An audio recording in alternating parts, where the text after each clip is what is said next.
Hi, everybody. I'm Benjamin Zappin from Five Flavors Herbs, and uh, we're winding down this really wonderful series of clinical meetups, and we're really appreciative to have Dr. Beck Hoehn talking today about male fertility support, and really appreciate that you're here to share your expertise, um, share what you'd like about yourself, and yeah, I'm gonna be hiding, but I'm here. Thanks, Ben. I will say this, I've been a big fan of Five Flavors since I walked into the store. I was immediately welcomed and really have been working with the company for over 5 years now.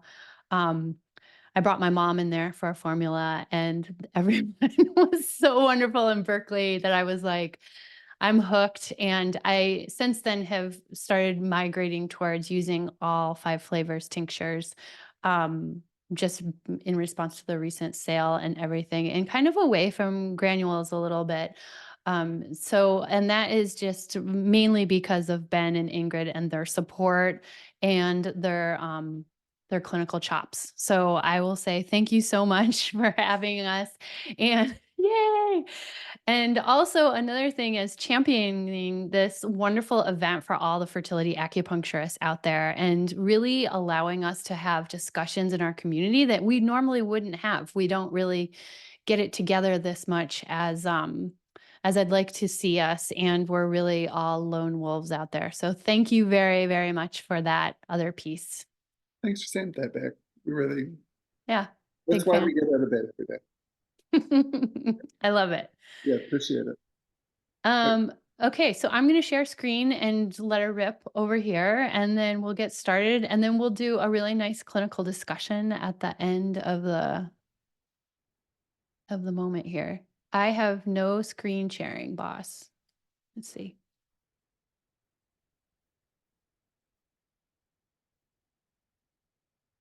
Hey, Ben. you're a panelist, and so you should have no problem sharing your screen. Okay.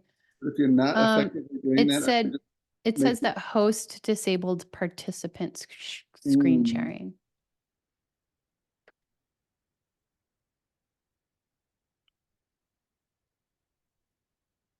let's see. Working on it. There you go. Oh my gosh, amazing. Awesome. Okay, so everybody can see that? Yes, no. Yeah, it looks amazing. Okay, cool. Hey everyone, I am Dr. Beck Hoehn, as we already discussed. I have a clinic, based in Los Angeles, and I have a tiny little clinic on the east side of Los Angeles. And I pretty much specifically do fertility acupuncture. I usually say to the orthopedic people that unless you want a baby to come out of that knee or the back, I'm not really your person. I've gotten to a point in my clinical career, which I'm very thankful for, where I just refer out to a lot of people if I like, I can't do it because for example, Dr. Black will do all of the dermatology things. She does it really well. So I don't really go into other things. I just really focus on um, one thing. And I think that it just makes it so that I'm only studying one thing. So today, this is a follow up to the class I did on optimizing ovarian health. And this is the other side of the equation, or the half moon cookie, if you will. And we're going to be talking about mastering male fertility today. And then this is kind of multifactorial here. Some of the key concepts that we're going to be talking about is why sperm quality is important, and TCM and Western interventions and treatment goals that you can kind of start to optimize and strategize for. And then we're going to talk about a little bit of case management. This is my favorite part of the talks that I've been giving, is that it really initiates a really wonderful discussion among the participants about how they approach things that we would maybe not normally see. So I really appreciate that kind of part of it. There's a couple of handouts, as you may or may not know about me. I'm a big handout dense person. So there's a handout that's going to be included in the slide deck. One is going to be about motivational interviewing, and one is going to be about how to optimize your intake form to initiate conversations with the male partner. And if you are in Jane, the EHR, you can also always take a look at the intake form that I'm using. My clinic's name is Mighty River Wellness, so you can kind of take a look there. So, why is sperm health important? So, I'm sure you know this, but just to reinforce this, that male factor comprises over 40 to 50% of all cases, infertility cases. So, sperm quality, motility, morphology, concentration can really significantly increase the successful conception. And if we have poor sperm health, we're going to have a lot of infertility issues. And we want to really kind of take this off and like address this right away in the forefront. We spend a lot of time in this culture really focusing on female fertility, as you know. And this is just kind of thinking about it and trying to encourage that paradigm shift for sure. Um, so, in terms of reduced risk of miscarriage, sperm quality directly affects the genetic integrity of the embryo. So there's a couple studies that have shown that poor sperm DNA integrity is associated with higher rates of miscarriage and also early pregnancy loss. So, we want to really make sure that we're optimizing as much as possible in the sperm department.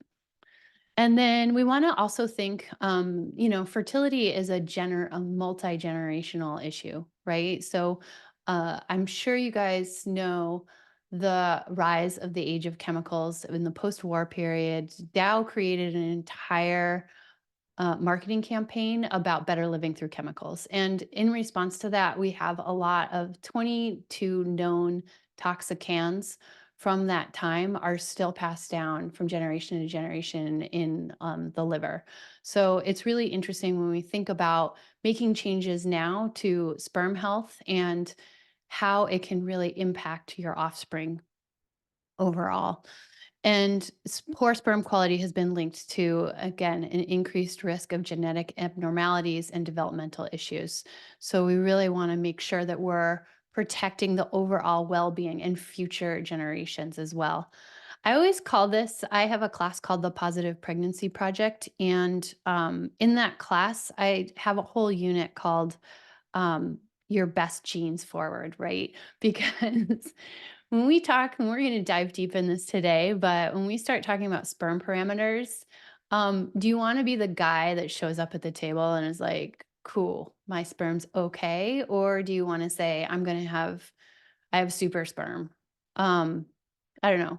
It's everyone's choice, but I would kind of go with the super sperm when we're trying to put our best genetic material into the equation. So I did this chart for you to all see. This is really interesting.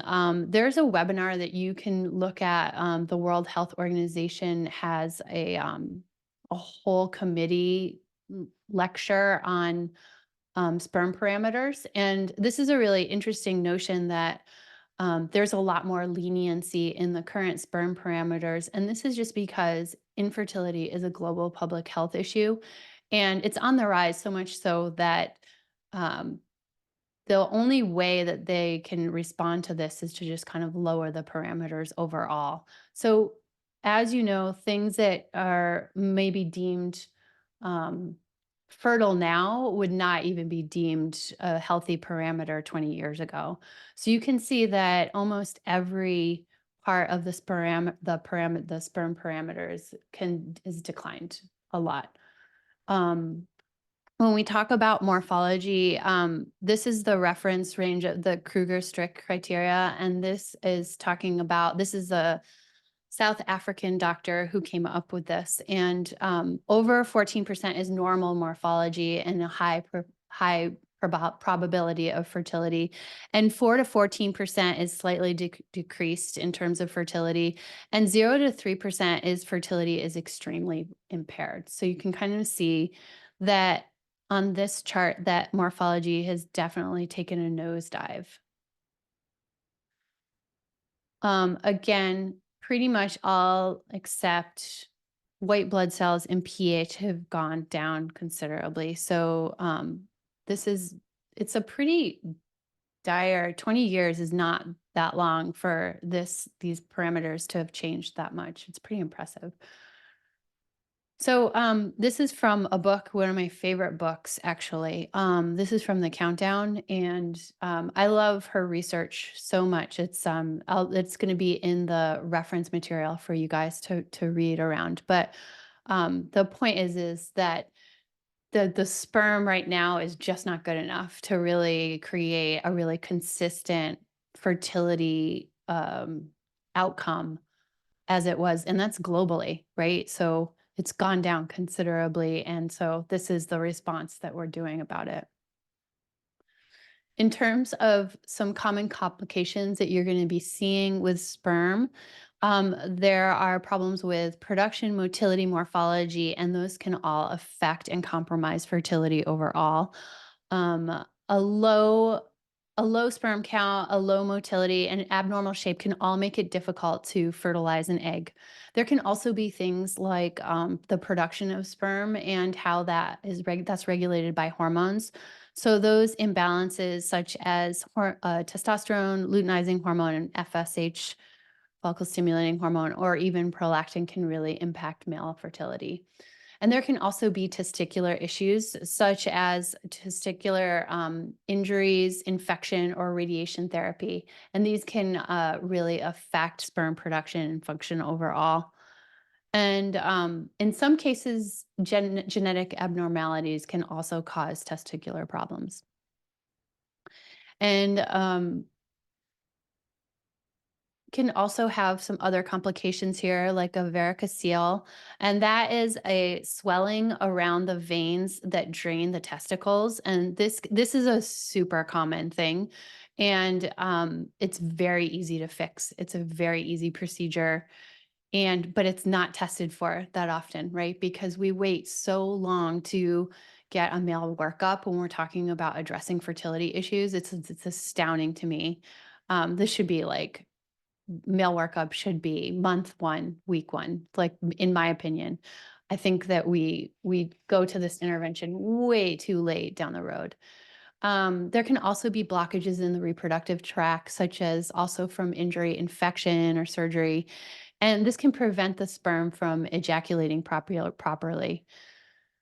And then there's also environmental factors. We talked about Dow a little bit, but a lot of environmental toxins and exposure to pesticides, lead, and certain chemicals can really affect male fertility. And then lifestyle habits. This is a tough one for me. I see this all the time. This goes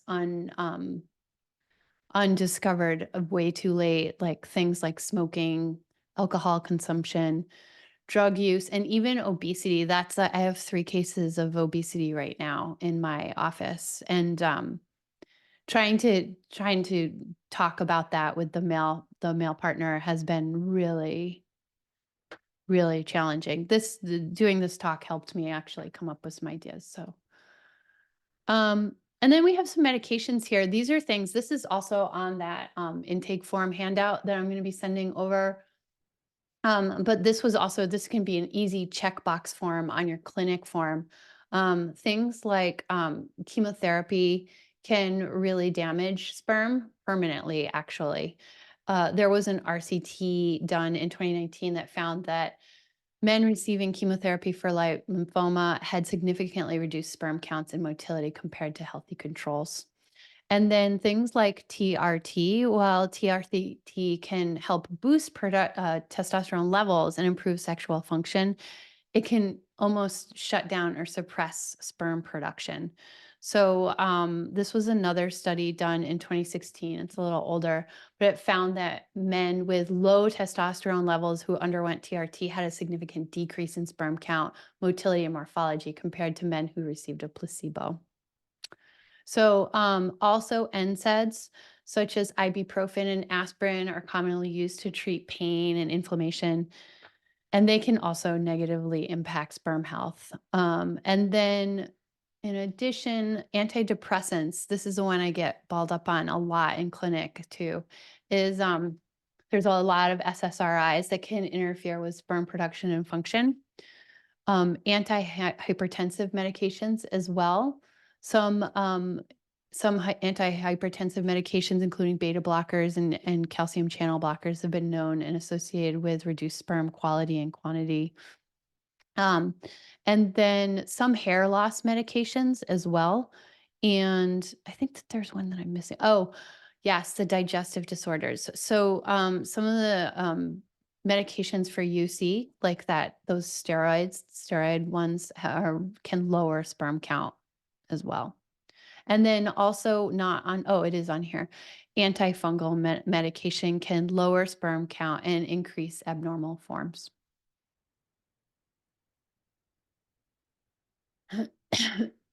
So, when we talk about sperm quality overall and enhancing sperm quality, we're really thinking about enhancing sperm count, motility, and morphology, and thinking about hormone therapy, which can address underlying endocrine issues that can affect sperm production. So, that's more of the root of the issue. Excuse me.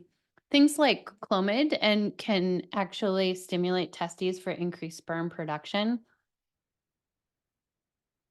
And there's a lot of really great promising research that indicates that there can be significant improvements in sperm parameters and fertility outcomes with these treatments.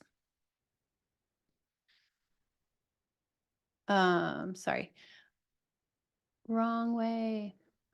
Um, and then also addressing things like the varicocele and infections and lifestyle factors is really important going into better sperm health. Remember, it takes about 70 days to turn over a new sperm cell. So we want to really consider that when we're thinking about our treatment plan.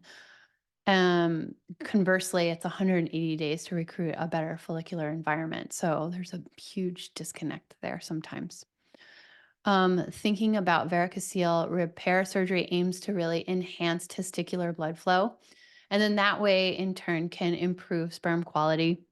And starting to use things like antibiotics for infections can also enhance sperm health.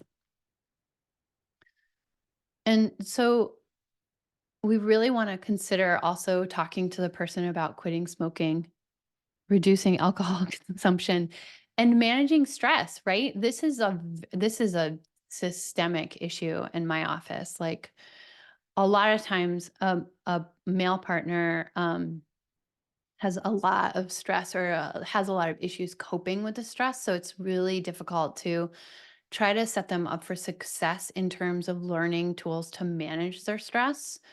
It's a huge issue. A lot of times, in my experience, they don't want to come in for acupuncture for whatever reason. So we need to try to set them up for success at home or provide alternatives.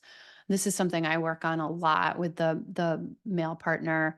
A lot of times, I'll do that in telehealth management and kind of try to do a more discovery calls that are a really informal format, and this can really help with managing stress. We also talk a lot about maintaining a healthy weight in the office, and we've had a couple of clinical success stories with maintaining a healthy weight and sperm production. So that's been really wonderful lately. And then starting to include things like antioxidants into not just the nutritional component, but also in the supplementation. Things like C and E and even selenium can be very helpful. Ubiquinol, CoQ10, and zinc can also reduce oxidative stress and then also help with the mitochondrial function and enhance the overall sperm quality overall. So we're going to dive right in, as they say in podcasting here. So just wanted to talk a little bit about incorporating zinc. So zinc is really crucial for testosterone and sperm production. And there's a lot of studies that show that it can really improve sperm count, motility, and morphology. And the RDA for zinc is about 11 milligrams a day. So things that you can start kind of thinking about when you're creating meal plans for people, things like shellfish, oysters, crab, and shrimp. And then chickpeas, lentils, and beans, beef, pork, lamb. Selenium is an antioxidant that protects sperm from damage and plays a role in sperm motility. So, there was actually a study done that showed that selenium supplementation can improve sperm motility in infertile men. So, you want to think about 55 micrograms per day for an adult man. I usually say this is about what a Brazil nut is, right? So it's just like, boom. If you can make it simple for somebody, then please do so. Shrimp is a really great one too, because they can throw some shrimp on the Barbie and be really served that way. Um, there's a bunch of other things like mushrooms are also high in selenium. You want to start thinking about those things as well. CoQ10 is in a lot of the multivitamins that are used for fertility for men. So they usually don't have to take that by itself if they're in a really good formulation. But it's a really crucial antioxidant for sperm production. So you really want to consider that one. It enhances sperm count, motility, and morphology in infertile men. And that dose is usually around 200 to 300 milligrams. You can get a little bit of CoQ10 in organ meats like liver, heart, and kidney. I find that it's really hard to incorporate the glandulars. I use a tip from Dr. Ehrlich actually, where I have the ground up liver and then I ask them to put it in a hamburger. So that was direct from her. And then fatty fish like salmon, mackerel, and sardines, and broccoli and cauliflower and oranges and strawberries can be some examples.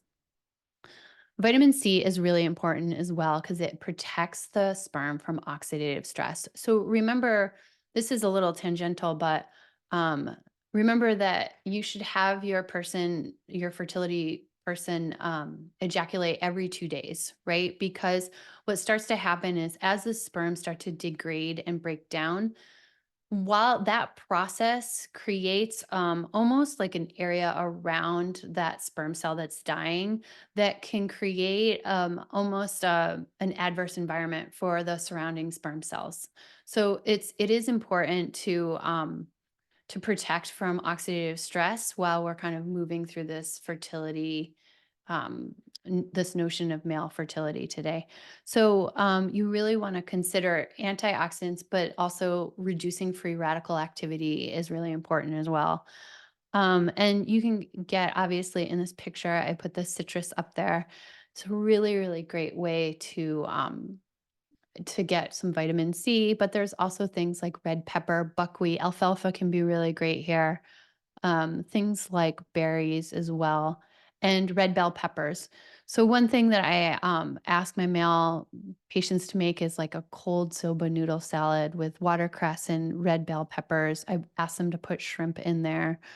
Um, and using the buckwheat soba noodle salad in the salad can be really beneficial. So it's just a really easy, nice salad that they can meal prep. We always want to think about omega 3s, right? So omega 3s are really important for the cellular integrity of the outside of the cell. And it's also really important to get a really great ratio of omega 3s to 6s. And this is also really great, obviously, for anti inflammatory activity, but we do want to consider the cell membrane and that function so that when we optimize that, we can improve motility and count overall. So the recommended dose for that is 1 to 2 grams of a great balance between EPA and DHA.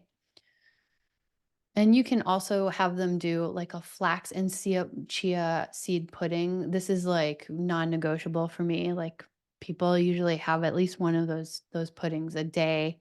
And I ask them to add things like goji berries in there, walnuts, and then some sort of dark-skinned berry. Um, Overall, I know a lot of us tout the Mediterranean diet, but I find I think giving them other options like the Whole 30 has been really great, particularly with the obese patients. Like, giving them a very specific meal plan and then teaching patients how to meal prep has been very helpful. Like I will take them, jump on a telehealth with them and take them through a kitchen talk about how to prep their Sundays.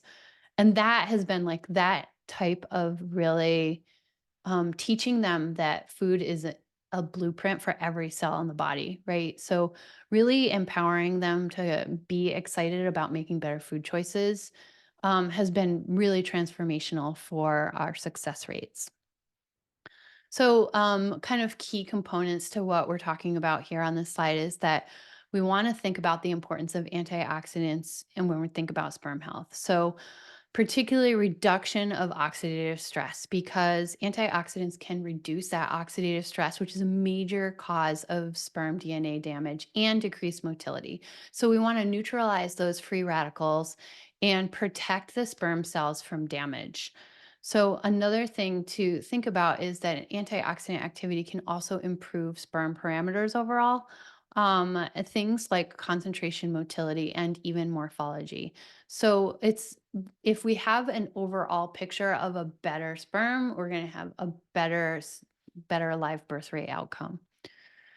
And then we also want to consider enhanced DNA integrity. So when we think about that, we're thinking about maintaining sperm DNA integrity. Reducing fragmentation can be really helpful, and the fragmentation can lead to infertility and poor pregnancy outcomes. So better DNA integrity in sperm correlates to higher fertility success rates. So I love bacon. And this personally looks delicious to me, but sadly, what we're finding is that a lot of the processed meats can be really damaging to sperm health. So things to kind of start coaching your people on are things that are damp inducing foods, right? So dairy, sugar, processed and greasy foods, and then cold and raw foods as well. But a lot of my patients eat a lot of like bacon, deli meat, things like that. So we kind of work on what we call the positive pantry raid and have them it's a checklist that I send them home with so that they can kind of start going through and almost Marie Kondoing their pantry to set them up for better success. We're going to dive into some TCM patterns here. And this is right out of Littleton, actually, which is a great book. I highly recommend it. But really thinking about kidney jing and having strong kidney jing is foundational for sperm health overall. And then we go into the yin and the yang of kidney deficiencies here. So thinking about tonifying kidney yin can be really helpful using herbs that are cooling and moistening and even clearing also deficient heat at the same time that you're tonifying. Thinking about foods to start incorporating things like black beans and walnuts can really support reproductive essence. Kidney, some of the tenements of kidney yin is restlessness, thin, wiry body, hot at night, thirsty, red face, red tongue, and a red pulse. And then some secondary symptoms here can be dark, scanty urine, poor urine flow, ear ringing, and heel pain. And then also premature ejaculation and inability to sustain erections. The treatment principle there would be nourish kidney yin, clear heat, and calm the mind. And then in terms of Chinese nutrition, we would kind of think about cooling and yin nourishing foods like pears, watermelon, cucumber, mung beans, and spinach and tofu. And also start incorporating things like black sesame seeds and seaweed. And then avoiding things that are hot, right? So chili peppers, ginger, cinnamon, and then anything that can be drying and heating, like alcohol, coffee, fried foods. Um, if you are a patient, there is not a lot of data about alcohol in terms of sperm health, but basically, I usually say one to 2 units of like a clear alcohol once a week is fine. But anything over 2 units now, we're finding that the acetylation process can be really damaging. So it's really helpful to just kind of keep it at that limited number. And then in terms of kidney yang deficiency, using things to start incorporating, teaching them about teas can be very helpful. Things like cinnamon twig or dried ginger. And then teaching them about moxibustion. We do a lot of moxa for our patients as home care. So there's a great handout on it, and they can do just a pull moxa here if you want to keep it simple. And then also thinking about enhancing the chi, right? So foods like roasted barley and sweet rice can really boost those energy levels overall. When we think about kidney yang deficiency, thinking about inability to sustain an erection, loss of libido, chilliness, or intolerance for cold, some pale tongue and a soft, slow pulse. Um, and then we would want to use warm foods like lamb, chicken, walnuts, and ginger.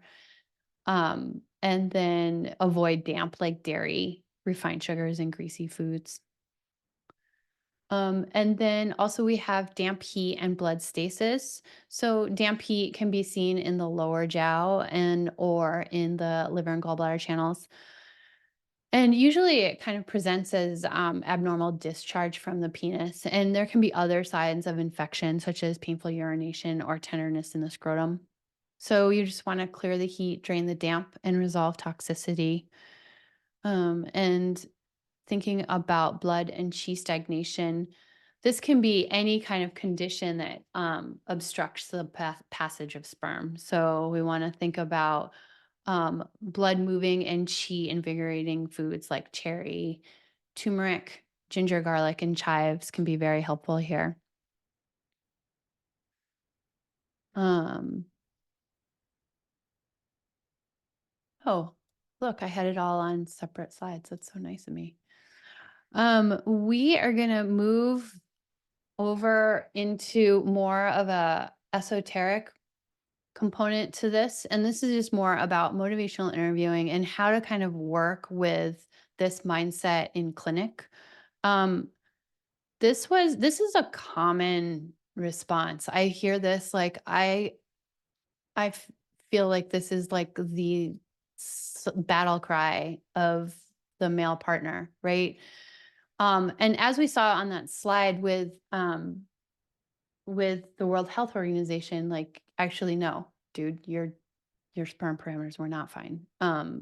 But getting around this block has been one of my high peaks moments of trying to kind of climb for myself in clinic. I'm really challenged by this sentiment, and also working with this patient because a doctor is telling them falsely that their sperm parameters are okay, and doesn't kind of they most for the most part don't really think that they need to do anything about it.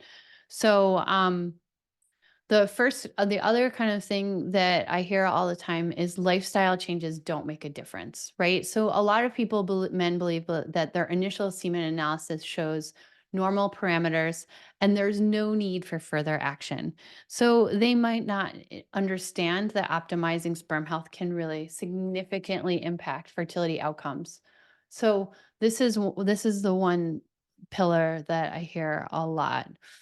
Um, the other one is, and this comes up quite frequently as well, is that fertility issues are mostly a woman's problem.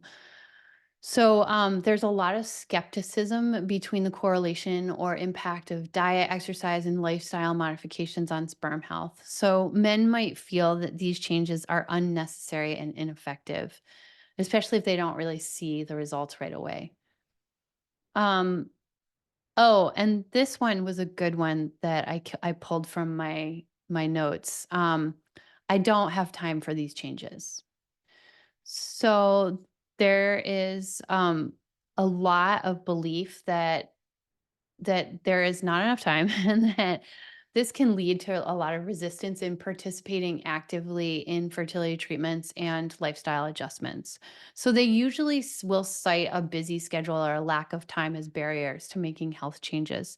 And they feel really overwhelmed by the burdens of work and family and other responsibilities. So this I see a lot too. So a couple more slides here on this kind of thing, and these are things that we just started to retool. Actually, in preparation for this talk, we started to retool the way that we manage and onboard patients at the office. So this was very helpful for me personally. Um, so thinking about the first piece was highlighting the benefits of what we're doing here in the office, right? So explaining how sperm health can directly enhance fertility outcomes and increase conception. So these can be, if you put all of the statistics together, even from the slide deck, into a little slideshow and film it, amazing. I have a class called the Sperm Success Strategy that is a free class. It's a mini course that I give to all my male patients. And that has been very helpful too. It comes with a meal plan for them that they can follow. So it's a lot of value add before and education before they even get into the office. We don't even talk about acupuncture. We don't talk about herbs. We're just trying to create and establish no like trust with the patient before we even have them come in the door, believe it or not. And also, you really want to start thinking about in your paperwork, emphasizing lifestyle changes are not only a benefit for fertility, but also for general health, such as boosting energy levels, improving mood, and reducing the risk of chronic disease. So, thinking about that. And then there's a lot of this is more of the motivational interviewing part, but setting joint fertility goals and milestones. I love this so much. Like these are I do this with everyone, right? So I will tell you in a treatment plan where I expect to see you at treatment 5, 10, 15, everything. And this just kind of sets up accountability, but also compliancy, I think, a little bit, where there's these really kind of set points where you know that you're going to kind of see the person be successful, and really seeing them acknowledge them has been very helpful. Um, a little bit of this is on this other slide. So again, volleyball players, set it up, right? Set it up from the beginning. Make it easy for them to come to an appointment. Set up telehealth that is free for them to join with their partner or with not. I don't even care if you monetize it or not, but make yourself accessible and create trust and establish trust. That's been very helpful for me. Um, Making sure that you create a welcoming, engaging atmosphere for that creates this space of open communication and reduces anxiety. I don't know if anyone was on the other talk with me, but we had a great case study experience with the male partner in the ovarian health talk. And it was basically like they had been trying to conceive for like 8 years. They had used IVF, and um we did one motivational interviewing talk with both of them, and he felt comfortable enough to come in too. That was the other thing, is like it took a couple of weeks for him to establish a rapport with him. But, I did a ton of telehealth on the back end with him before he even came in, and then they got on the couch together and so many things came up, right? So, it was really interesting. They were really frustrated and kind of going through this fertility journey siloed in a way that was really, interesting to see revealed from just a couple of questions from the motivational interviewing talk. Um, so, there's a couple of questions, and this is on the handout form too, but thinking about putting them on your female intake form as well so that they can get the partner involved, asking them about if they've experienced any urological issues or surgeries, and have them list out their medications and supplements that they currently take. And then you can even do a sliding scale on the form where you can ask about how, if they're aware of the importance of sperm health in the fertility process and what steps they're willing to take. So this is more of the motivational interviewing thing, and I would love for this to be part of everyone's workup, like somehow, because this is a really scary, terrifying time. There's a lot of emotion involved in fertility, and um, there's a lot of also partnering that comes up, right? This is the first big this can potentially be the first big milestone or challenge that they've come together as a couple. And it's really important to recognize these emotional hurdles, right? And they can really influence your decision making, your communication, and how you approach the case as well. So there's a couple of prompts just to kind of talk about here. The first piece is defining the fertility goals. Maybe it's not just make a baby, right? Thinking about what it means to start a family or expanding the family. What does it mean to them as a couple and then also individually? And thinking about also one thing that comes up a lot is nobody's talked about how many kids, the number of children they want, right? Or the timing of conception, or if they know about what that means, right? Are there deadlines in the family that they might want to talk about, or they don't want to be pregnant, or whatever, right? And then any hopes or expectations around that. And then maybe thinking about as a couple, asking the patients to really explore their emotional landscape. And this can be, what are the predominant things that you've experienced so far? Are there any fears or concerns that you may be having around this process that are weighing on your minds? What do you need out of this? And what do I need out of this? Right? That's another question. How can I set you up for success? And what are you most afraid of when it comes to fertility treatments or even parenthood? We had another male partner talk to me separately on a telehealth, and he was like, I'm terrified of being a dad and just don't really want to do it. Like, it was like, wow, let's work on that together because, we're doing it. Or maybe we're not, right? So those initiated some deeper discussions that were really interesting, I thought, clinically. Also making some correlations to past experiences. There's a possibility that the couples maybe have not talked about um, past experiences with their families or even fertility or family planning. And maybe those experiences have shaped their current emotions. And we really want to consider both positive and negative experiences in this lesson, right? And then really taking an inventory of their own support systems, making sure that they think about these support systems before they go into fertility treatments. Who do they feel comfortable with? Who do they want to talk to? Who is their support? Do they feel like they have enough support? Are there specific ways that you can support each other or you want your partner to support you? And then talking about coping strategies, right? So, coping strategies that have worked well for them in the past, or maybe they need to retool something, maybe consider that a little bit. And then how might these current set of coping strategies and how they can be really applied to their fertility journey. And then some prompts for self reflection can also be helpful. Reflect on external expectations and pressure that you might be feeling from your family and how these external factors can influence your own aspirations and decisions. So just a couple of things. I wouldn't expect them to like sit down with some tea and talk about it but maybe it could be a walk or just maybe some workshopping um, conversations that can be helpful. I keep forgetting to change the slides. I'm so sorry. Um, So that's the end of my talk. This is me. You can follow me on Instagram, Dr. Beck Hoehn. I really hope that we initiate more of a community discussion as we move forward with fertility acupuncture. Um, I'm going to be launching the Positive Pregnancy Project soon. I'm super excited about it. It's we're going to do another cohort of it. The first one was very successful. We had some great affiliate activity as well.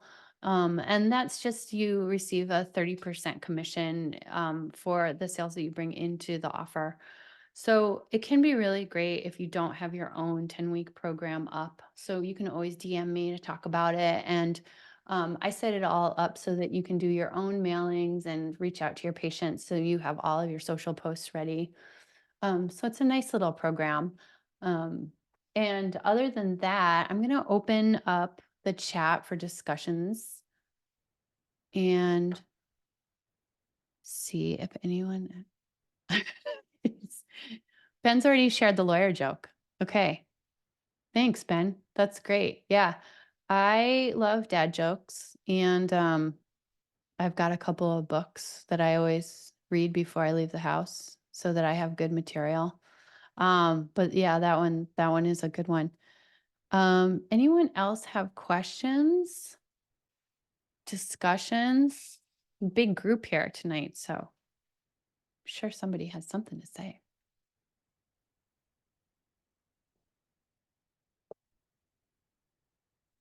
I guess I will ask a question. Was there anything else that you felt like you would have wanted included here that I can include in a handout for you guys so that you can use them in your own clinical experience that I've mentioned? Um, Anytime something comes up or a patient has a question, we make a handout of it. So there's a lot of handouts. I'm happy to share um, handouts so that they're done for you. You just put your brand colors on it. What to do for no sperm in ejaculate? Oh, that's a great question. Yeah. So that's a urology question I would refer out for sure. That can be an obstruction. And that needs a deeper dive workup for sure. There's not if that's what you're asking, I would never I wouldn't take that on per se. I would probably refer out. That seems like that's an obstruction or something else that needs a further detail, deeper dive on.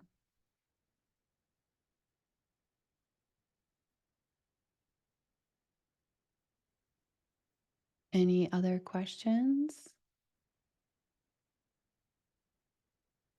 I All have a right. question there. Oh, hey, Thank you. Great presentation. thanks. Where where can people go to build their skills in motivational interviewing? What resources have you found valuable?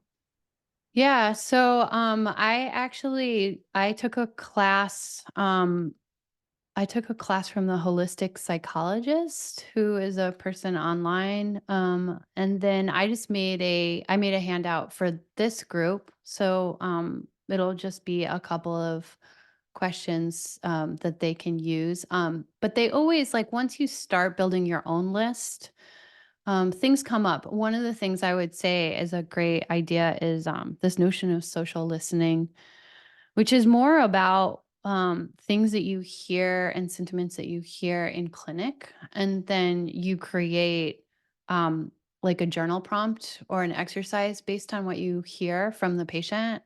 A lot of times, your female patients will tell you. Um, what they need from their partner without you asking. Like for example, one thing was that the male partner was really dismissive about the whole fertility like aspect of fertility, right? So then you would kind of come up with a couple of questions that would motivate the person to realize that they've been kind of not putting the focus on the partnership that they should really, right? Um, do you have any recommendations for treating undescended testicle that never corrected in child in conjunction with Western medicine? I would do acupuncture and moxa about on that. But obviously that would be something that sounds like a surgical procedure. So I would focus on repair and recovery after the surgery was done for sure. Good question.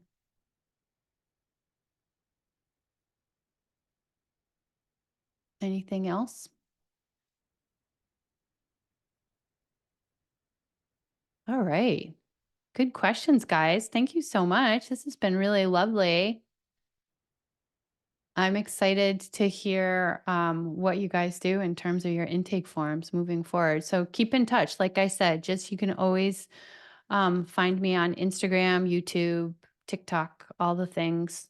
And we've got a great response team. So be lovely to hear from you.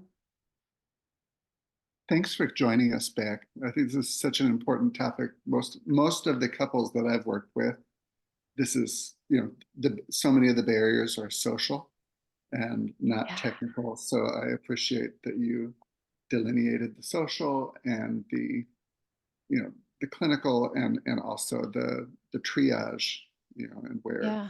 and I'm glad some of the questions that came up because Yeah. where there are mechanical barriers that herbs and acupuncture might not fix, we want a diagnosis before we proceed. Yeah, for sure. And thanks for hosting, Ben. This has been lovely. Our pleasure, and we'll have you back. And thanks for everybody's engagement and attention and participation. Thanks, guys. Thanks for coming on today. We'll talk to you soon.